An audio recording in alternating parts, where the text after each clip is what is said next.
masih di seri tentang iman atau faith. Dan hari ini adalah episode yang ketiga. Baiklah saudara, kalau saudara mengikuti episode 1 dan 2, di episode yang lalu, episode 2, kita sudah belajar bahwa bisa terjadi sebuah kondisi di mana kita memiliki iman, tapi saat yang bersamaan kita juga memiliki yang namanya unbelief atau ketidakpercayaan.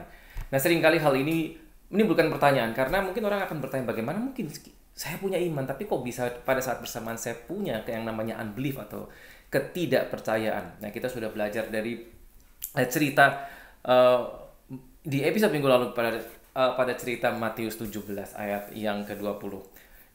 Nah, sedikit review saudara, bahwa faith itu ada di dalam hati kita, ya, iman timbul di dalam hati, ya, di store-nya, disimpan di dalam hati. Sementara unbelief itu ada di area jiwa. Ya, saya harap saudara masih ingat, sesuatu yang timbul karena apa yang kita lihat, apa yang kita dengar. Ya, kebanyakan dari apa yang kita lihat dan apa yang kita dengar menimbulkan keraguan. Dan itu akan berperang, bertentangan dengan yang namanya iman yang ada di dalam hati kita. Nah, pertanyaannya bagaimana mengatasi kondisi ini? Ya, kita sudah tahu dari cerita saat murid-murid Yesus berusaha menolong seorang anak yang sakit, ya, dirasuk roh jahat dan gagal, dan bertanya kepada Yesus, "Guru, kenapa kami tidak bisa?" Jawaban Yesus adalah because of your unbelief, karena ketidakpercayaanmu. Yesus tidak berkata bukan karena engkau tidak punya iman, tapi karena ketidakpercayaanmu. Nah, pertanyaan sekali lagi, bagaimana mengatasinya? Ingat, saat yang sama ada iman, tapi juga ada unbelief atau ketidakpercayaan. Karena begini saudara, iman bisa timbul terus, tapi pada saat yang sama unbelief-nya juga timbul semakin banyak, semakin banyak. Jadi ini terus akan bertentangan. Secara simpel, cara mengatasinya adalah yang satu ini, yang namanya unbelief atau ketidakpercayaan ini yang harus diturunkan porsinya.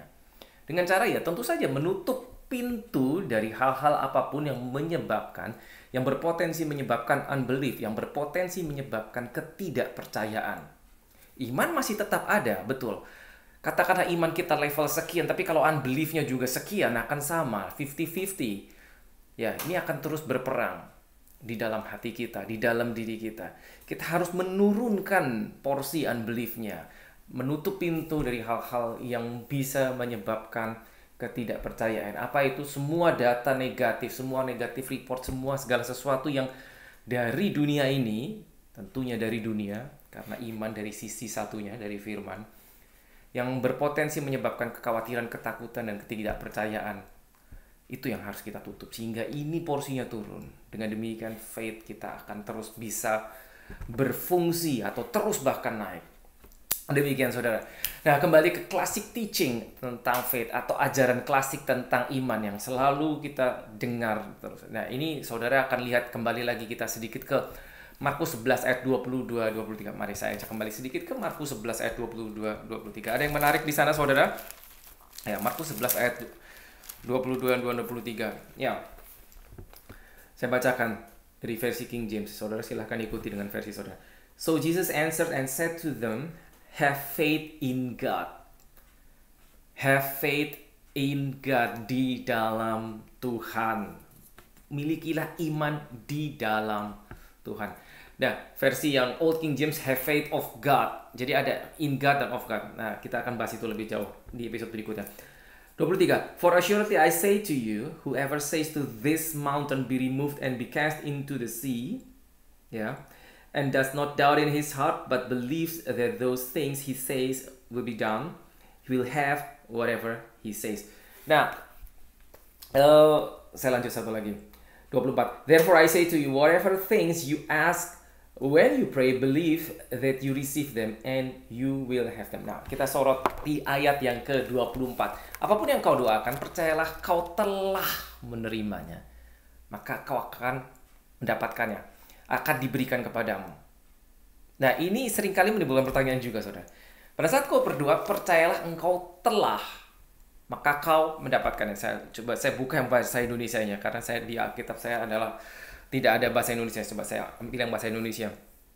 Versi bahasa Indonesia ya, Markus 11 ayat 24. Karena itu aku berkata kepadamu, apa saja yang kamu minta dan doakan, percayalah bahwa kamu telah menerimanya, maka hal itu akan diberikan kepadamu. Garis bawahi kamu telah. Kata telah itu menunjukkan bahwa sudah terjadi. Tapi kalimat berikutnya, maka hal itu akan diberikan kepadamu. Kata akan mengindikasikan sesuatu yang baru akan datang, belum. Sedikit membingungkan, percayalah bahwa kamu telah, maka kamu akan. Percayalah kamu telah, maka kamu akan. Ini problemnya saudara. Saat kita berdoa, percayalah kamu telah menerimanya. Kalimatnya berkata demikian, kamu telah menerima. Pertanyaan pada saat kita berdoa, kita belum lihat jawaban doa kita. Tapi firman mengajarkan, kamu telah, percayalah kamu telah. Ini Yesus yang berbicara. Percayalah kamu telah menerima, maka kamu akan. Nah inilah firman, inilah iman saudara. Seperti di episode 1 kita sudah belajar bahwa jika kita berjalan dengan iman, kita akan selalu berurusan dengan hal-hal yang tidak kelihatan, tidak kita lihat. Ingat definisi iman, Ibrani 11 ayat 1. Faith is. Ya, now faith is the substance. Dasar dari apa yang kita harapkan dan bukti dari sesuatu yang kita tidak lihat atau belum kita lihat.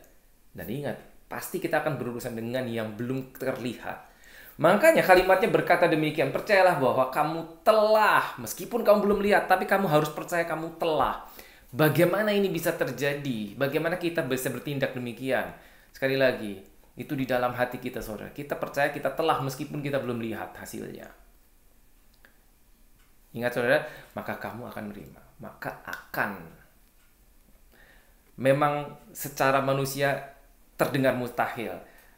Karena itu bisa dikatakan buat orang-orang mungkin yang nggak percaya, tidak usah pakai iman lah. 100% bertentangan dengan dunia. Saudara, saya rasa tahu bahwa dunia ini, di dalam dunia itu selalu mereka berkata, oke, kalau saya bisa melihat maka saya akan percaya. If I can see, then I can believe. Tapi sebaliknya kan, Alkitab mengajarkan sebaliknya. Jika engkau percaya, maka engkau akan melihat. Jadi sekali lagi saudara, segala yang diajarkan Alkitab, seringkali bahkan yang Yesus ajarkan itu bisa dikatakan tidak masuk akal. Terutama bagi dunia tidak masuk akal sama sekali. Bagaimana dia mengajarkan kita? Mengapa kita harus bicara dengan benda mati? Bayangkan. Kurang aneh apa saudara? Kita diajarkan kamu harus bicara sama gunung. Di depanmu ada gunung, suruh minggir gunungnya. Ya kita udah belajar itu. Lalu ada pohon, bicara dengan pohonnya, suruh tercabut. Tidak masuk akal sama sekali bagi orang yang tidak percaya. Tapi demikianlah firman Tuhan, demikianlah Alkitab, demikianlah Yesus mengajarkan. Meskipun terdengar tidak masuk akal, terdengar aneh sekalipun, tapi demikianlah firman Tuhan. Disinilah challenge-nya, disinilah tantangannya. Jika kita ingin berjalan dengan iman, kita akan berurusan dengan hal-hal demikian. Sesuatu yang tidak masuk akal, kita harus berani mempraktekannya. Ya, berbicara sama gunung, berbicara dengan pohon dan seterusnya. Percaya bahwa kau telah menerima padahal belum terlihat, hal-hal seperti itu. Ya, saudara, itulah yang diajarkan Yesus sendiri. Dan kalau kita baca Alkitab, Yesus 100% beroperasi dengan sistem demikian. Sehingga kita diharapkan untuk mengikuti apa yang Yesus ajarkan. Apa yang Yesus lakukan, apa yang Yesus alami, seperti itu. Ya sudah, seperti itulah. Kita ikuti aja. Baik, lanjut ya saudara. Nah, menurut tadi yang diajarkan di Markus 11 ya, percaya kamu telah maka kamu akan. Jadi sekali lagi, itu adalah sebuah konsep. Bukan sebetulnya bukan untuk satu hal tertentu aja, tapi semua konsep pada saat kita kita berjalan di dalam yang namanya perjanjian baru, konsepnya selalu demikian saudara. Berkat apapun juga semuanya gitu. Semuanya demikian. Kita harus berposisi dengan hati kita bisa percaya semua telah. Semua telah. Jadi konsepnya semua telah. Semua telah diberikan. Mari kita lihat di Efesus 1 ayat 3. Saya bacakan New King James Version. Blessed be the God and Father of our Lord Jesus Christ, who has blessed us with every spiritual blessing in the heavenly places in Christ. Dikatakan who has blessed us, telah memberkati kita dengan segala berkat rohani. Telah kan saudara? Bukan akan, telah. Sudah dilakukan, sudah. Oke, lanjut 2 Petrus 1. Mari kita ke 2 Petrus 1. Ingat, ini sebuah konsep saudara. Ya, 2 Petrus 1 ayatnya yang pertama. Saya bacakan saudara. 2 Petrus 1 ayat 1. Simon Peter, a bond servant and apostle of Jesus Christ, to those who have obtained like precious faith with us by the righteousness of our God and Savior Jesus Christ. Dikatakan to those who have obtained, yang telah mendapatkan, memiliki, menerima iman, telah. Saudara silahkan ikuti, saudara baca di Alkitab saudara. Lalu turun ke ayat 3-nya, ini juga sama, mirip saudara. Ayat 3, 2 Petrus 1 ayat 3. As His divine power has given to us all things that pertain to life and godliness. As His divine power has given to us, telah memberikan kepada kita segala sesuatu yang berkenaan dengan life and godliness. Telah memberikan. Tadi Efesus 1 ayat 3, berkat telah diberikan. Jadi kalau kita berdiri dari sudut pandang perjanjian baru, saat Yesus mati di salib, dia menyelesaikan banyak hal, saudara. Jadi kata it is finished itu banyak sekali artinya. Telah. Jadi dari sudut pandang Bapa di surga, telah diberikan kepada kita. Tinggal the problem is kita sudah menerima atau belum. Nah, seperti itu saudara. Saudara akan jumpai konsep ini banyak sekali jika saudara lihat ke seri tentang healing. Ya, silakan saudara ikuti seri tentang healing. Konsep ini banyak sekali kita bahas di sana. Telah, semuanya telah selesai, telah diberikan, telah. The problem is apakah kita menerima apa enggak. Jadi seperti itu. Demikian pula pada saat kita belajar tentang iman, kita harus terus berada di konsep demikian. Apapun yang kita doakan. Jadi kita berposisi kita telah, maka dengan iman kita membawa semua yang telah diberikan kepada kita itu dari alam rohani menjadi ke alam nyata. Seperti itu saudara. Saya tahu ini bukan sesuatu mungkin yang klik terjadi demikian saja atau terjadi satu malam. Sekali lagi ini perlu latihan. Kenapa? Sekali lagi. Karena iman is something in your heart, di dalam hati kita. Sementara pikiran kita ini seringkali lebih setuju dengan dunia. Lebih ingin rasanya, ya sudah apa yang saya lihat, itulah yang mau saya percaya. Tapi tidak demikian. Tidak demikian. Janji Tuhan semuanya diberikan di Alkitab. Kita harus mengaksesnya by faith. Ingat ya, saudara, Efesus 2 ayat 8 di episode-episode yang lalu. Jadi sekali lagi konsep iman adalah telah diberikan.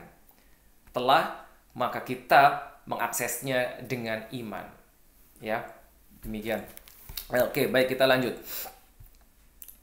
Now, ada satu lagi hal penting yang akan kita bahas, yaitu bagaimana mengaksesnya. Berkat seperti di Efesus 2 ayat 8, berkat dan bukan cuma berkat, segala sesuatu telah diberikan kepada kita dan kita harus mengaksesnya dengan iman. Termasuk keselamatan, karena nggak terlihat toh. Orang bisa berkata, saya selamat, tapi toh keselamatan karena tidak terlihat secara nyata. Tentu saja kita bisa melihat dari perbuatan orang-orang yang telah selamat, telah berstatus selamat. Tapi tetap keselamatan itu tidak terlihat.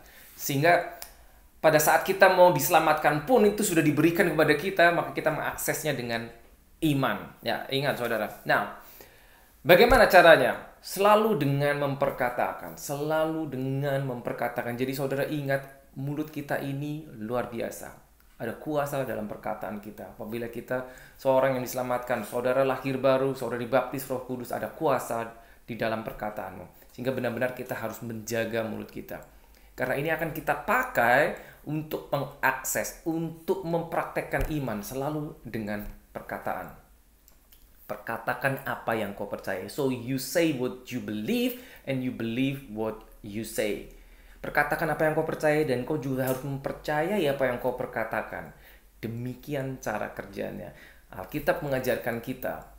Alkitab benar-benar mengajarkan kita. Roma 4 ayat 17 mengatakan, call things which are not as though they were. Nah, ini sistem, ini konsep yang diterapkan Yesus, yang juga diterapkan Allah Bapa bahkan sejak zaman penciptaan. Memanggil sesuatu yang belum ada seolah-olah sudah ada. Aneh memang kedengarannya. Call things which are not as though they were. Belum ada, belum terlihat, tapi dipanggil seolah-olah itu sudah ada. Saya beri contoh, saudara. Orang sakit datang kepada Yesus. Orang buta katakanlah datang kepada Yesus. Maka yang dikatakan Yesus adalah melihatlah. Pertanyaannya, dia sudah bisa melihat pada saat itu? Belum. maka dinyatakan oleh Yesus sesuatu dengan mulutnya kan. Yesus selalu berbicara, dinyatakan. Bangkit dan berjalanlah, maka orang yang tidak punya kekuatan untuk bangkit, dia menjadi bangkit. Seperti tadi orang buta, melihatlah, maka orang yang tidak punya kemampuan untuk melihat menjadi ada. Jadi di dalam perkataan itu ada kuasa. Apa itu? Daya cipta. Nah, ini dipraktekkan Yesus. Bahkan saat dia jumpa orang mati, membangkitkan Lazarus, dia melepaskan perkataannya. Lazarus, come forward. Datang, bangkitlah. Orang yang mati dinyatakan kehidupan. Dari apa? Dari perkataan saudara. Jadi erat kaitannya dengan apa yang kita keluarkan dari mulut ini. Ini adalah mempraktekkan kuasa. Sekali lagi saudara, ini bisa jadi bukan sesuatu yang mudah. Karena kebanyakan dari kita, jika kita tidak terbiasa memperkatakan sesuatu yang kita percayai, rasanya mungkin akan aneh. Apalagi jika kita terbiasa berdoa dalam hati saja. Ya sunyi-sunyi saja, senyap, nggak ada suaranya sama sekali. Tapi secara simple, mari kita simplify everything. Apa yang Yesus lakukan sudah demikian, ikuti saja. Contohnya sudah ada di Alkitab. Apa yang Yesus buat, kita tinggal mengikuti. Nyatakan apa yang kau percayai, perkatakan apa yang kau percayai. Itu mempraktekkan iman. Sejak zaman penciptaan, kalau saudara buka kitab Kejadian, pada saat itu belum ada terang, maka Allah Bapa berkata, jadilah terang, memanggil terang, maka terang itu jadi. Demikian Alkitab mengatakan kan. Maka terang itu jadi karena dipanggil terangnya. Ya, inilah yang dinamakan, yang di Roma 4 ayat 17, call things which are not as though they were. Memanggil sesuatu yang belum ada seolah-olah sudah ada. Seperti itu. Ya, makanya juga kita diajarkan hal yang sama. Terus perkatakan, iman menyatakan. Ya, ada kuasa. Apalagi jika kita tahu itu ada di dalam janji. Ingat episode 1. Begitu disediakan di dalam janji, maka itu bisa menjadi milik kita. Bisa kita klaim. Bagaimana caranya? Dengan perkataan. Jadi, seperti releasing your faith. Melepaskan imanmu. Mengaktifkan imanmu. Selalu dengan perkataan. Nah, mungkin orang ada yang berkata, demikian. Mungkin sudah pernah dengar begini. Lah, berarti kalau saya memperkatakan sesuatu yang bertentangan dengan keadaan sesungguhnya, bukankah itu berarti memperkatakan sesuatu yang bohong? Saudara mungkin pernah dengar statement seperti ini. Contohnya, orang sakit lalu berkata, aku sembuh dalam nama Yesus. Oleh Kristus Kristus aku sembuh. Padahal dia masih sakit. Bukankah itu bohong? Tidak, saudara. Ingat baik-baik. Yang kita pelajari di sini adalah konsep iman. Ya. Memanggil yang belum ada menjadi ada. Jadi bukan menyangkal fakta. Perhatikan baik-baik, ini beda. Pada saat kita bertindak dengan iman, memperkatakan apa yang kita percayai, itu bukan menyangkal fakta. Sama sekali bukan menyangkal fakta. Orang mungkin bisa melihatnya dengan, kau hanya mengada-ada karena kau hanya menyangkal fakta. Kenyataannya kan seperti itu, tapi kau hanya ingin menyangkalnya. Tidak, saudara. Karena begini, tidak ada kuasa dalam penyangkalan fakta. Tidak ada kuasa. There is no power in denying fact. Tidak ada kuasanya. Kita mau menyangkal fakta setiap hari, itu tidak akan ada kuasanya. Tapi firman Tuhan mengajarkan kita memanggil yang belum ada menjadi ada. Itu yang ada kuasanya. Kelihatannya mirip, tapi tidak sama, saudara. Tidak sama. Pada saat kita mempraktekkan iman, memanggil yang belum ada seolah-olah ada, itu berdasarkan sesuatu yang kita percayai. Ingat, bukan hanya pikiran positif. Ya, saya rasa saudara sudah belajar di episode 1-2. Bukan semata-mata positive thinking, bukan. Karena ada tertulis. Jika ada tertulis, itu bagian kita. Sebagai orang percaya, maka bisa kita panggil. Demikian yang dilakukan Yesus. Dan kita melakukan yang sama. Jadi bukan sembarangan kita memperkatakan sesuatu, menyangkal fakta. Tidak, orang boleh berkata demikian. Menyangkal fakta. No, tidak, saudara. Memanggil yang belum ada. Kenapa engkau bisa memanggil? Karena engkau tahu itu ada di dalam firman. pada saat itu ada tertulis di dalam Alkitab, maka itu bagianmu, saudara. Yes, itu bagianmu. Saat kau tahu itu bagianmu, maka itu bukan mudah-mudahan. No, bukan mudah-mudahan. 2 Corinthians 1:10. 2 Corinthians 1:20. Ya, all the promises of God are yes and in him amen. Segala janji Tuhan itu iya dan amin. Jadi bukan mudah-mudahan. Begitu ditulis itu pasti. Itu bisa jadi bagianmu. If you believe, engkau percaya, engkau punya Roh Kudus, itu warisanmu. Maka bisa dipanggil. Ini konsep, saudara. Ini konsep. Manggilnya tidak dalam hati. Harus diucapkan. Diucapkan dengan mulut, namanya diucapkan pasti dengan mulut. Tapi sebelum kita lepaskan dari mulut, harus sudah ada yang namanya di dalam hati ini percaya dengan apa yang tertulis. Karena bisa jadi demikian, saudara. Orang yang terus memperkatakan yang sama, lama-lama dia bisa percaya dengan apa yang dia katakan. Benar kan? Meskipun awalnya dia tidak percaya, tapi karena terlalu sering mengatakan sesuatu yang sama berulang-ulang, lama-kelamaan dia percaya. Tapi bukan konsepnya demikian. Konsepnya adalah karena kita percaya, maka itu, oleh karena itu kita memperkatakannya. Ya, berbeda ya saudara. Karena kita percaya, kita tahu ada tertulis, maka kita bisa memperkatakannya. Maka kita bisa panggil meskipun itu tidak terlihat saat itu. Demikian konsepnya saudara. Ya, 2 Corinthians 4:13. I believe, therefore I spoke. Ingat saudara, 2 Korintus 4:13. Kita sudah bahas itu. Aku percaya karena itu aku mengatakannya. Rasul Paulus tahu dia menulis demikian. Ini konsep dipraktekkan Yesus. Jadi pada saat Yesus bertemu ada orang buta, ada orang tuli, ada orang lumpuh, dia tahu.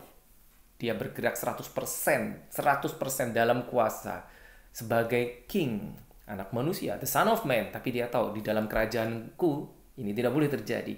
Tidak boleh ada penyakit, tidak boleh ada kebutaan, ketulian di dalam kerajaan surga. Oleh karena itu aku panggil yang belum ada. Apa itu? Kemampuan untuk berdiri, kemampuan untuk melihat, kemampuan untuk mendengar. Kehidupan aku panggil pada saat dia jumpa orang mati. Itu dia konsepnya saudara.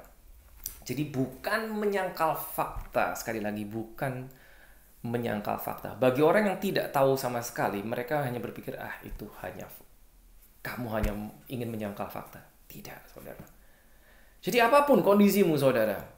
Ya, penting sekali untuk mengetahui apa yang menjadi janji kita. Yang menjadi milik kita. Yang telah diberikan. Ditulis di dalam Alkitab. Jika itu tertulis. Jika tertulis. Maka itu janji dan bukan mudah-mudahan sifatnya. Sifatnya pasti. Apa saudara pernah jumpa Yesus berkata, mudah-mudahan kamu sembuh? Gitu dia berkata sama orang. Tidak. Semustahil apapun kasusnya, begitu dia ucapkan, itu menjadi sesuatu yang pasti loh. Ya. Dan sekarang kita punya ini tertulis. Ini tertulis.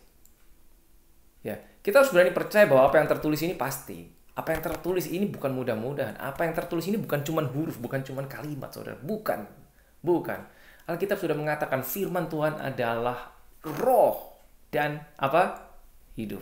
Ingat saudara, Yohanes 6:63. Jadi ini bukan cuma sekedar tulisan, bukan sekedar informasi. Tapi kita perlu tahu apa yang tertulis, kita perlu punya informasinya. Tapi ini bukan sekedar informasi, karena ini adalah roh. Ini adalah roh, saudara. Hidup, ini hidup. Sehingga tidak mudah-mudahan. Tidak, Yesus tidak berkata mudah-mudahan bisa. Mudah-mudahan kamu bangun deh, mudah-mudahan kamu sembuh deh. Tidak pernah, tidak ada. 100%. Ingat saudara, saat engkau mulai ingin bergerak di dalam iman, engkau mengambil keputusan, oke Tuhan aku mau percaya 100%. At that moment saat itu, most likely seringkali jiwamu akan melawan engkau sendiri. Maksudnya apa? Pikiran kita belum tentu setuju dengan niat hati kita pada saat oke Tuhan aku ingin percaya. Baca firman Tuhan, percaya apa yang tertulis yang menjadi bagianku, aku akan percaya. Mindset kita belum tentu setuju. Belum tentu. Seringkali tidak setuju bahkan. Kenapa bisa demikian saudara? Karena inilah mindset kita, terutama pikiran kita. Ingat ya, jiwa itu ada pikiran, perasaan, dan kehendak. Nanti saudara akan belajar di seri tentang roh, jiwa, dan tubuh. Pikiran ini kuat sekali, saudara. Pikiran kita itu tidak bisa berhenti. Meskipun kita tidur sekalipun, ini kan muter terus toh. Makanya seringkali bangun tidur, walaupun tidur udah lebih dari 8 jam, bangun masih pusing, nggak karu-karuan. Karena ini tidak bisa berhenti. Dan pada saat kita menerima informasi apapun itu, tanpa disuruh, pikiran kita akan berjalan dan mengambil sebuah kesimpulan, apapun itu. Dan seringkali kesimpulannya adalah hanya kesimpulan yang masuk akal, yang bisa diterima. Sehingga dengan kata lain, pikiran manusia ini sangat dekat, terbiasa dengan yang namanya segala konsep dunia, segala apa yang ada di dunia. Bayangkan saudara, Senin sampai Jumat mungkin saudara ada di marketplace. Saudara berinteraksi dengan dunia, orang-orang, berbagai karakter, berbagai macam manusia. Apa yang kita hadapi, kita dengar, kita lihat, percakapan, conversation, apapun juga.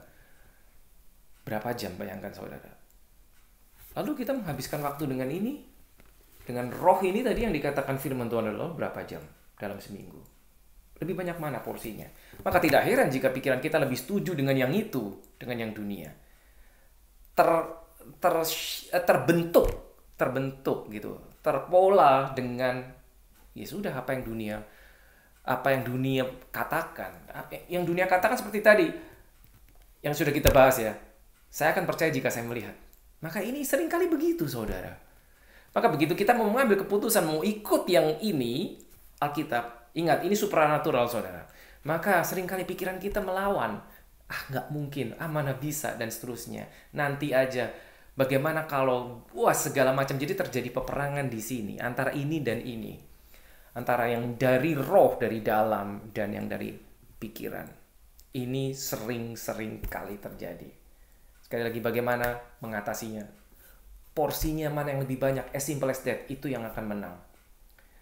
Saat pikiran kita mulai melayang-layang dan mulai mengatakan, meragukan firman, titik itu engkau harus stop, engkau tutup pintu.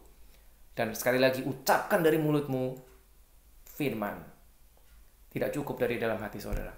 To be honest, tidak cukup. Kau harus lepaskan dari mulutmu kepada dirimu sendiri, kepada kupingmu, kepada mindsetmu, kau lepaskan firman. Karena itulah yang hidup. Waktu saya habis di episode 3 ini, kita akan lanjut ketemu di episode yang 4. Terus saudara ulangi dari episode pertama, karena di sana banyak informasi-informasi penting yang harus kita pahami untuk sampai kepada tahap berikutnya. Oke, Tuhan Yesus berkati.